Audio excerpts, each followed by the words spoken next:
और चैनल पर पहली बार हम चैनल को सब्सक्राइब भी कर लें। तो मिलते हैं आपको नेक्स्ट वीडियो में। नमस्कार।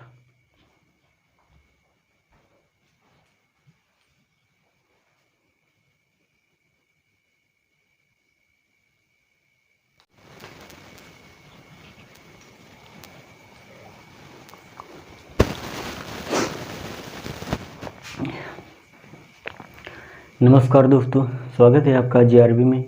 मैं राजेंद्र कुमार आपका स्वागत करता हूं।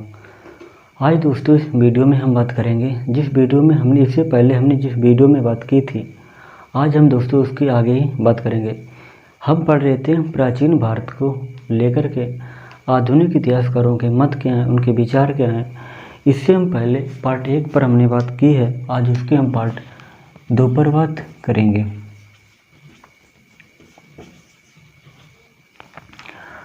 क्या है दोस्तों कि भारत के बारे में सबसे अधिक जानने के लिए जोर एफ मैक्स मूलर ने दिया है। एफ मैक्स मूलर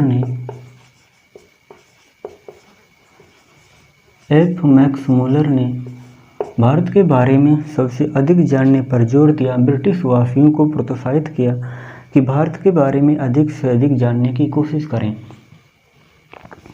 और इन्होंने 1837 से लेकर के 1800 दोस्तों यहाँ पर 23 है, 1823 से लेकर के 1904 तक इन्होंने काफ़ी जोर दिया कि ब्रिटिश वासियों को भारत के बारे में अधिक से अधिक जानना चाहिए। हम जिस देश में शासन कर रहे हैं उसके बारे में हमें बहुत अधिक ज्ञान होना चाहिए। लेकिन इन लोगों ने बहुत अधिक ध्यान नहीं दिया। परिणाम में दोस्तों यह निकला कि सन 1857 का जब विद्रोह होता है, जब सन 1857 का विद्रोह होता है तब ब्रिटिश वासियों को लगा कि हम जिस देश में शासन कर रहे हैं किसी पराये देश में शासन कर रहे हैं। उनको यह एहसास हो गया था। जब उनको लगा कि हम इस देश में पराये देश में शासन कर रहे हैं तो हमें किसी भी देश में यदि शासन करना है तो वहाँ की सामाजिक स्थिति,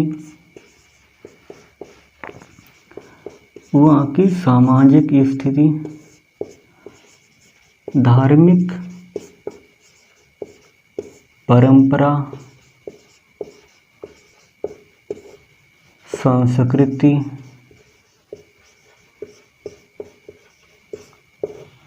यदि किसी भी देश में दोस्तों हमें शासन करना है तो वहाँ की सामाजिक स्थिति, धार्मिक परंपरा और संस्कृति का विशेष रूप से ध्यान देना होगा, उसका अध्ययन करना होगा।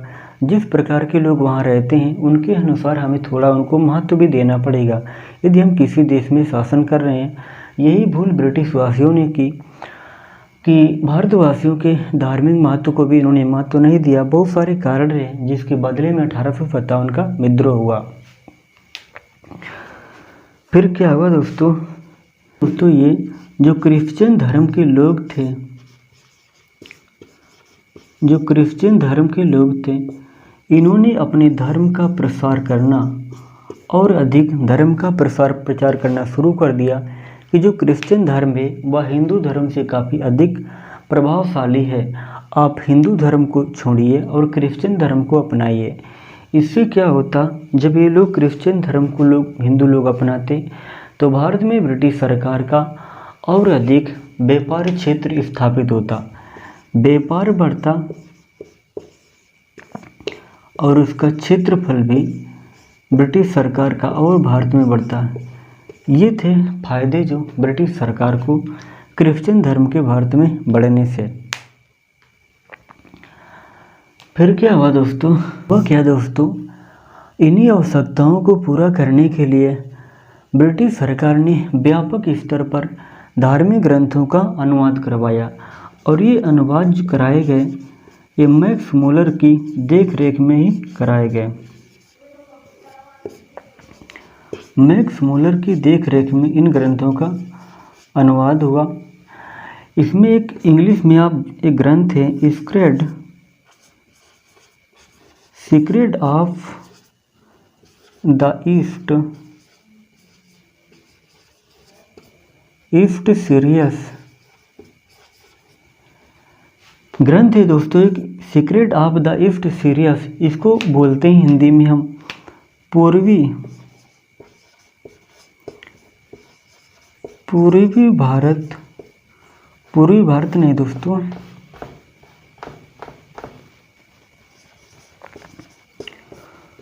पूर्व पवित्र ग्रंथमाला।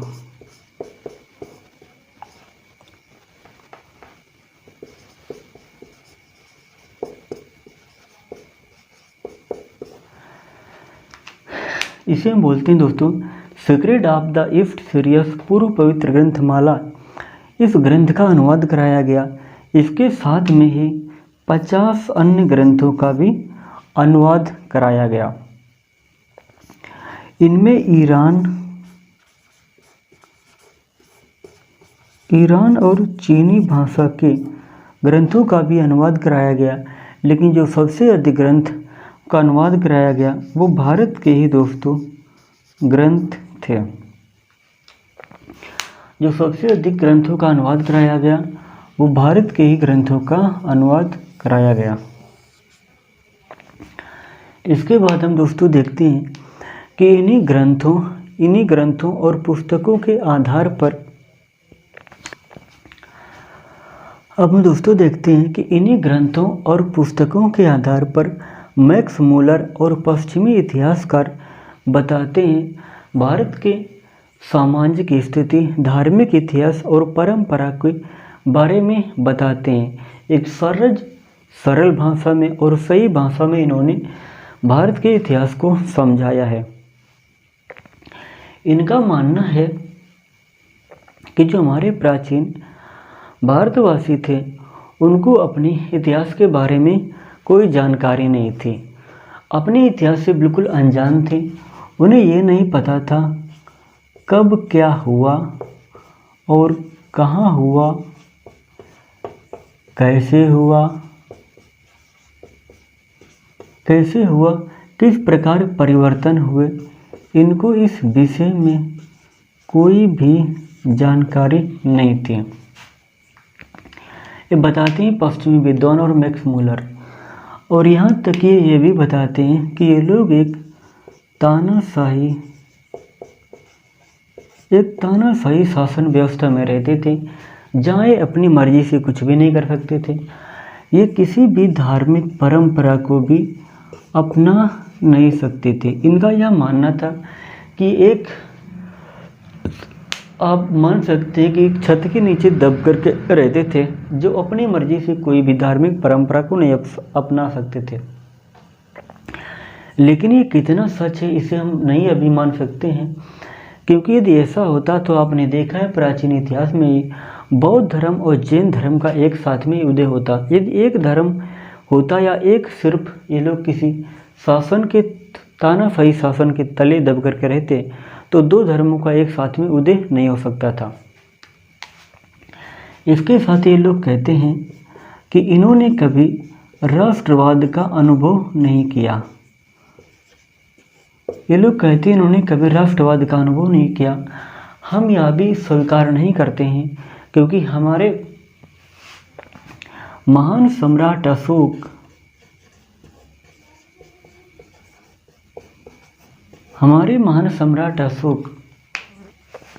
के बारे में जितना भी बताया जाए वो कम है, क्योंकि हमारे महान अशोक सम्राट ने लगभग पूरे भारत के क्षेत्र पर एक तरीके से अपना साम्राज्य स्थापित किया था।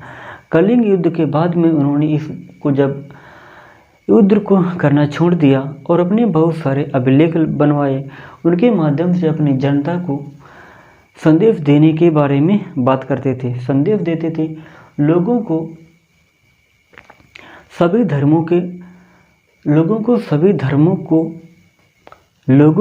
सभी धर्मों को मानने का अधिकार था। सम्राट अशोक के शासनकाल में यदि इस समय शासन में ये लोग ना रहते होते तो इतना बड़ा साम्राज्य कैसे खड़ा होता। इसके बाद ये लोग कहते हैं कि ये लोग अपने अध्यात्मवाद या बोले एक अपनी निजरब दुनिया में ही, एक अलग दुनिया में इतने विलीन थे कि इनको कि इनको किसी भी दूसरी दुनिया से मतलब नहीं था, लोगों के बारे में कोई इनको मतलब नहीं था कि कहाँ क्या हो रहा है, किस प्रकार परिवर्तन हो रहे, इनको इस विषय से कोई इनको दिलचस्पी नहीं थी। इस प्रकार ये बताते हैं हमारे पश्चिमी विद्वान और मैक्स मूलर। लेकिन दोस्तों ये कितना सच है कितना गलत है, क्योंकि मैं सारी बातें तो सही नहीं है। ये सब इसलिए ऐसा कर रहे थे कि जिससे ब्रिटिश वासी जो थे भारत को नीचा दिखाने के लिए इस प्रकार के अपने विचार रख रहे थे। ये लोग कहते हैं कि इन्होंने कभी भी स्वशासन का अनुभव नहीं किया, इन्होंने कभी भी स्वशासन का अनुभव नहीं किया, अनुभव नहीं किया। हम दोस्तों इसे भी नहीं मान सकते हैं, क्योंकि हमने स्वशासन के बारे में रह कर के अनुभव किया है। हमारी चाहे गुप्त सम्राट, चाहे गुप्त वंश रहा हो, चाहे समुद्रगुप्त का शासन काल रहा हो, अशोक का रहा हो, हमारे बहुत सारे प्राचीन इतिहासकार में जो रहे हैं शासक, हमने एक स्वशासन में रह करके कार्य किया है। तो दोस्तों इस वीडियो में आज हम यही बात करते हैं। मैं समझता हूँ कि आपको वीडियो पसंद आया होगा। यदि वीडियो आपको अच्छा लगा हो तो लाइक करें, अपने दोस्तों में, और चैनल पर पहली बार हम चैनल को सब्सक्राइब भी कर लें। तो मिलते हैं आपको नेक्स्ट वीडियो में। नमस्कार।